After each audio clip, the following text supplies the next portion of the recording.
Testando, vamos lá. Bom dia pessoal, tudo bom? Meu nome é Sérgio Garcia, sou neurocoach, hipnoterapeuta, especialista em inteligência emocional. Nesse vídeo, é um vídeo experimental, tá? É um vídeo onde eu nomeei de monólogo, são ideias onde eu converso comigo mesmo praticamente. Aliás, de contas, antes de mais nada, quem nunca teve um monólogo? Quem nunca foi pego falando sozinho e resolvendo até suas próprias questões através desse próprio monólogo, o famoso diálogo interno? Então o vídeo é basicamente isso.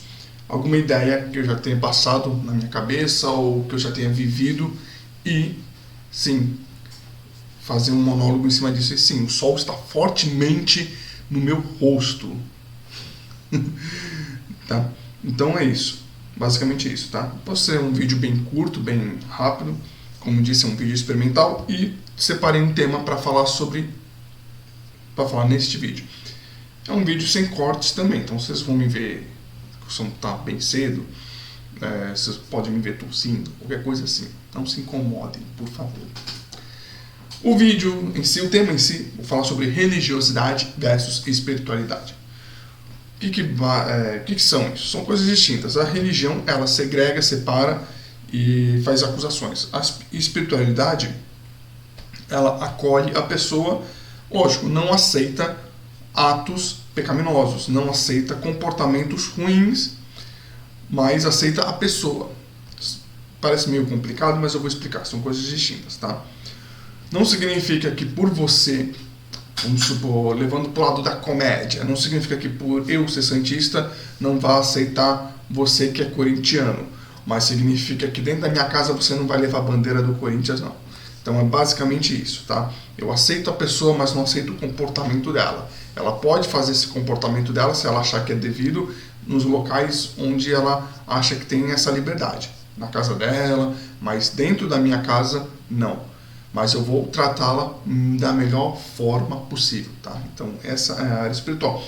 Já o religioso não. O religioso é o seguinte: ou você se converte ao meu time dos santos, ou você não pisa dentro da minha casa. Esse é o religioso. Bota regras, tá? Basicamente, falando óbvio, falando sobre inteligência emocional, a área da religião, ela está ligada à emoção do nojo, onde a pessoa tem nojo daquela outra pessoa, o indivíduo tem nojo de outro indivíduo, se acha acima devido a essas regras religiosas. Ou você se converte ao meu time, ou eu não falo com você, e começa a ter certo nojo daquela pessoa, mantém distância. Então a área espiritual, a área da parte espiritual, ela está ligada mais ao amor, que vem da alegria. Então tá lá. Na verdade o amor é tão global que o amor pega até na tristeza, na raiva. Você sente amor quando está com raiva? Sim, às vezes o amor, ele é aquele fator, aquele gatilho que faz você sair da raiva. Por exemplo, um pai quando está furioso, brigando, discutindo com o vizinho, mas vê a sua filha ou seu filho pequeno chegando em casa, ele prefere parar a discussão muitas das vezes e agarrar o seu filho, proteger o seu filho, sua prole, para que nada de ruim aconteça, do que continuar dentro de uma discussão, tá bom? Então isso é o que? O amor intervindo. Então o amor, ele sobressai. Então a área espiritual é voltada nisso. E lógico, porque o amor está mais vinculado à alegria? Porque é a alegria de ver o filho. Eu fico alegre toda vez que eu vejo minha filha, significa que ela está bem, que ela está viva, que ela está com saúde, graças a Deus. Então é basicamente isso. Então, comparando o religioso com o espiritual. O religioso, eu já fiz parte de congregações, enfim, então vou contar um pouco da minha experiência sem citar nomes, tá? Então, o religioso é aquele que impõe regras. Não estou dizendo que o mundo espiritual não tenha regras, né? Porque Deus é amor, mas Deus é justiça. Justiça implica em quê? Em regras, tá? Só você ver nossas leis. Então, Deus é amor, Deus é justiça. O espiritual tem as suas regras? Tem. Porém, como eu disse antes, ele não vai fazer segregação de pessoas, porque ele coloca Deus acima de tudo. O religioso não. O religioso coloca o pastor ou o padre acima de tudo. Então, o que um pastor ou um padre ou qualquer outra liderança espiritual falar é lei. E não é bem assim que funciona. Tá? Por que não é assim que funciona? E se essa pessoa estiver errada, você vai seguir o erro dela até o final? Será que você não consegue ter discernimento espiritual para saber: opa, parou, eu não concordo com isso. Você é livre para discordar, tá? Então, se você não concorda com isso, tem algo errado. Talvez ou você esteja inadequado, ou essa pessoa esteja com falas inadequadas. E aí, ou numa boa conversa vocês resolvem tudo, ou o melhor jeito é fazer que nem eu fiz: sair e fui procurar outra congregação. Não estou dizendo que, se não me atende eu tenho que procurar outra, e vá lá e não me atende, eu vou procurar outra e vou lá e não me atende. Não é isso. Quando é algo gritante mesmo, tá? Algo que seja bem escandaloso e que você sente no teu espírito que aquilo não convém à imagem de Deus. Não convém, não trata-se do Espírito Santo. Tá? Então é basicamente isso. O religioso perdão, falei que ia acontecer.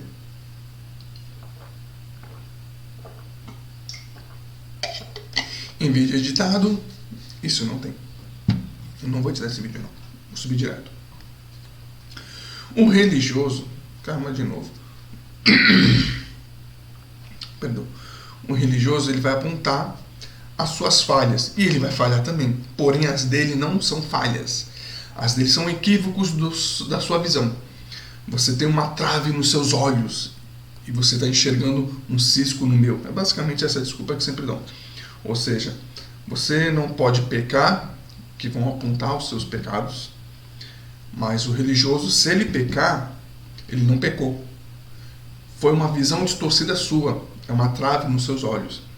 Então, se o espiritualista, ele vai pecar, o espiritual vai pecar também, todo mundo está sujeito a pecar. O único que não pecou foi colocado numa cruz e sofreu todos os nossos pecados por nós.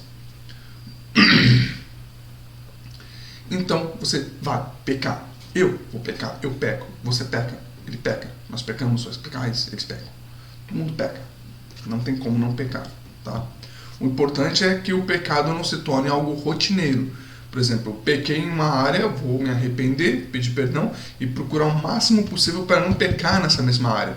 Se pecar nessa área, mas que seja com um longo prazo de distância. 1 mês se torne 6 meses, se torne 9 meses, se torne 12 meses. E não seja um dia atrás do outro. Haja arrependimento um dia atrás do outro em relação ao mesmo pecado. Tá? Então, o espiritual, o que ele vai fazer? Ele vai se arrepender, ele vai assumir a culpa, ele vai se arrepender, ele vai pedir perdão para Deus e para aquela pessoa que ele ofendeu, que ele magoou, enfim. Esse é o espiritual. Porque ele sabe que dentro dele mora um Espírito Santo. E que se ele não fizer isso, ele vai estar em conflito com o Espírito Santo, ele vai estar em pecado. O religioso, não. Ele é baseado também no egocentrismo, ele é egocêntrico. Ele bota uma Bíblia embaixo do braço, ele sai apontando: você vai para o inferno, você vai para o inferno, você vai para o inferno. A pessoa que falece, uma pessoa que viveu uma vida regada na luxúria, regada nas drogas, regada em tudo que é de ruim, e quando ele está nas últimas, na cama de hospital, ele chega a falecer, e aí o religioso aponta: esse está no inferno, esse foi para o inferno.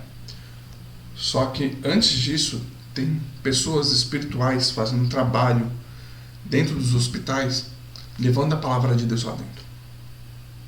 Então, ao mesmo tempo que o religioso aponta: esse morreu, esse foi para o inferno, essa pessoa que ele apontou pode ter recebido a salvação de última hora. O espiritual foi lá, em vez de ficar julgando, em vez de ficar: não entre em hospitais para pregar, como eu já ouvi isso, ele vai lá e prega isso. Ele prega a palavra de Deus, prega a palavra de Cristo e leva a salvação para a vida daquela pessoa. A pessoa, caso aceite, é salva no último instante, assim como o ladrão na cruz, ao lado de Jesus. Um foi salvo, o outro não. Um entrou no paraíso e o outro desceu do tobogã.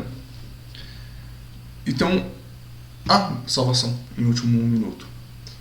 Só que o religioso, ele aponta. Eu vou dar um exemplo aqui para vocês, o caso da Marília Mendonça. Ela poderia ter sido salva, ou ela foi salva, ou ela não foi salva, só Deus sabe, ninguém sabe.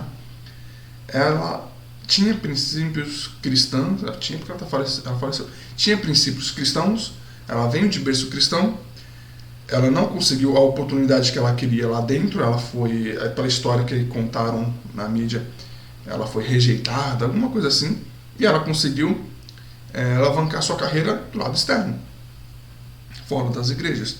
Mas ela mantinha os seus princípios cristãos, por mais que ela vivesse com o pé no mundo, ela tinha os seus princípios cristãos. Quem garante que na queda do avião ela não se arrependeu, não clamou, não pediu para que Deus cuidasse de sua família, de seu filho, e aí então, após o ocorrido, ela tenha sido salva. Aliás, todo o avião tenha sido salvo, todo o avião, todos os passageiros e tripulantes tenham sido salvos. Quem garante isso? Ninguém pode dizer se está no inferno, se está no céu. Mas o que apareceu de religioso de nome grande, falando, foi pro inferno, está no inferno, vem profetada de tudo que é lado, abre porta de armário de cozinha, sai profeta, guarda-roupa sai profeta também, tudo dizendo que já tinha previsto que ela ia morrer, que ela ia pro inferno. Gente, isso é mega errado. Isso é mega errado. O único que tem o poder de decisão na mão para dizer se vai descer ou se vai subir é Deus. E ponto final. Acabou. Não tem discussão. É Deus. Deus que vai definir. Através das suas obras, você vai pro céu, você vai descer. Né? Então, esquece, mano. Pastor de mídia, eu tenho um repúdio de pastor de mídia. Tá? É a minha opinião, minha visão. Tá? Eu tenho repúdio de pastor de mídia. Pronto, aqui. Acho que tá melhor aqui. Por quê? Porque, cara, eu tenho meus motivos pessoais, não vou falar, mas eu tenho repúdio de pastor de mídia e é isso que importa pra mim. Tá? Eu frequento igreja? Frequento. Tenho repúdio ao pastor da igreja? Não. Não tenho. Se ele se tornar um pastor de mídia, você vai ter repúdio? Não. Eu creio que não, porque eu conheço as atitudes dele. Então, por que eu tenho repúdio de pastor de mídia? Por causa das atitudes, tá? Não vou dizer quem são os pastores e quais foram as atitudes. Mas eu tenho certo repúdio de pastor de mídia. Então, é isso, cara. É isso, pessoal. O lado religioso, ele vai apontar, ele vai julgar, ele vai determinar regras, sendo que muitas das regras eu vivi no meio da liderança religiosa por anos. Então eu sei, eu tenho base para falar o que eu estou falando. Muitas das coisas que são impostas nas igrejas não estão dentro da Bíblia. As pessoas não leem. Eu, como líder, também não lia a Bíblia por inteira. Eu lia aquilo que era me passado pelo meu líder superior. Tá? Então, não tem esse discernimento. E, infelizmente, por culpa nossa mesmo, de não lermos, nós somos controlados dessa forma. Tá? Então, vou dar um exemplo aqui. Namoro versus corte. Não existe nada na Bíblia, nada, que comprove que namoro é pecaminoso ou que corte é pecaminosa, ou que corte é santa. Não existe. Isso são visões de igrejas. Tem igrejas que pregam namoro santo, tem igrejas que falam que namoro é do demônio. Então, eu fui condenado ao inferno, ao pecado eterno, ao fogo eterno por namorar. Eu já entrei namorando na igreja e passei por essa transição. Do nada a igreja abriu uma cortina e falou, agora quem namora vai pro inferno e o negócio aqui é a corte que é salvação. Então, em vez de sentar, conversar, explicar, não, pegaram uma doutrina e jogaram assim como uma bomba, bum, e apontaram para mim e para minha esposa, que na época era namorada, vocês estão pecando porque vocês estão namorando. Cara, não é bem assim que funcionam as coisas. E o principal casal que fazia essa ditadura da corte começou a fazer a corte e não deu certo, e terminaram. E houveram outras experiências negativas através da corte, cujo qual julgavam ser a salvação, né? E o namoro, o pecado. Então, estava errado. O namoro, se você tiver caráter, o que vai definir se vai dar certo ou se vai dar errado é o teu caráter, não é título de ação, não é, eu vou namorar, então estou no pecado, eu vou cortejar. Não, nós tivemos Eu vou falar isso aqui, quem vê esse vídeo e se doer, problema seu, tá? Eu estou falando realidades.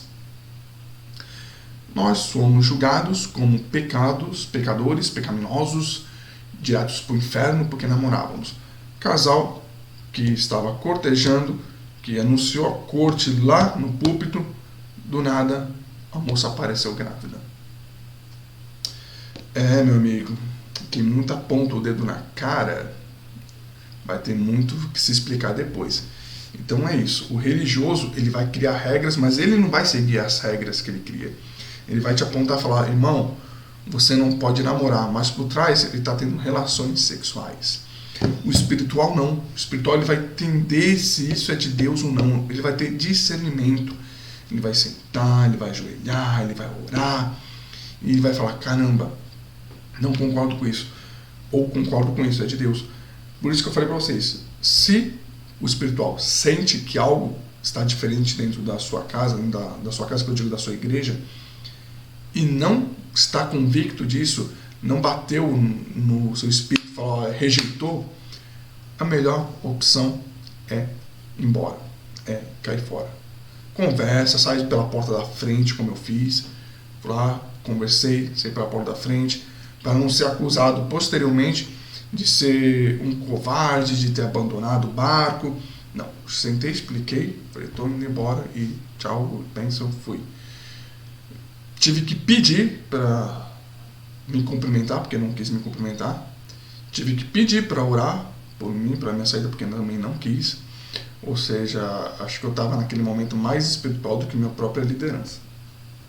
Mas enfim, isso aqui é um pouco do meu ego falando. Eu sei reconhecer as emoções.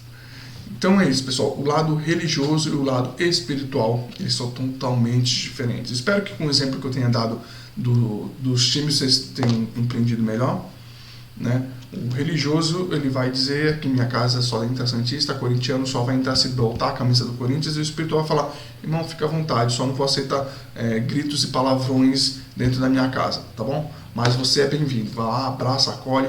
Essa é a diferença entre o religioso e o espiritual. Aí a pergunta que eu faço agora para finalizar esse vídeo, independente de sua religião, do que você acredita, eu não vou pregar religião, eu quero saber da área espiritual. Como você tem se comportado como esses religiosos que impõem as regras, mas não seguem, ou como uma pessoa espiritual, onde você vai lá, ama ao próximo, independente de quem seja. Tá? É muito complicado falar do que faça, porque às vezes uma pessoa que é vítima de um ladrão tem certa dificuldade em amar um ladrão. Tá? Eu entendo isso perfeitamente. Nunca fui roubado, mas eu estudo o comportamento humano, não é fácil. Existem sim casos onde a mãe perdoou o assassino do próprio filho, foi lá na cadeia liberar perdão. Mas isso aí a pessoa tem que ser tremendamente espiritual. Não é impossível, mas é muito difícil. É caminhar muito sobre brasa, vidro e cactos praticamente. Tá? Mas aí a pergunta que eu deixo é, como você tem sido? Religioso ou espiritual? Comenta aqui, pessoal. Vou terminar o vídeo. Espero que vocês tenham gostado dessa pequena análise, esse pequeno monólogo, tá bom? E até mais para o próximo vídeo. Fui!